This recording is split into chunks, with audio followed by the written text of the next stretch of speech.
Cell signaling. Cell signaling.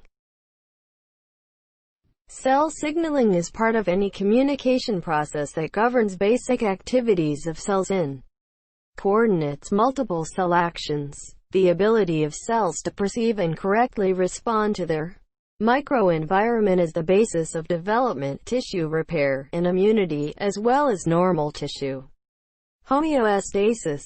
Errors in signaling interactions and cellular information processing are responsible for diseases such as cancer, autoimmunity, and diabetes. Steps. All cells receive and respond to signals from their surroundings. 1. Synthesis and release of the signaling molecule by the signaling cell.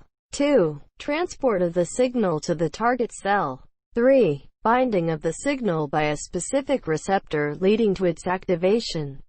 4. Initiation of signal-transduction pathways.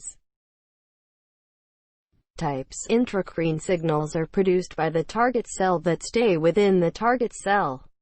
Autocrine signals are produced by the target cell, are secreted, and affect the target cell itself via receptors. Sometimes they can target cells close by if they are the same type of cell as the emitting cell, e.g. immune cells. Juxtacrine signals target adjacent, touching cells. They are transmitted along cell membranes via protein or lipid components integral to the membrane and are capable of affecting either the emitting cell or cells immediately adjacent. Paracrine signals target cells in the vicinity of the emitting cell, e.g. neurotransmitters. Endocrine signals target distant cells. They produce hormones that travel through the blood to reach all parts of the body. Cf. Matricrine.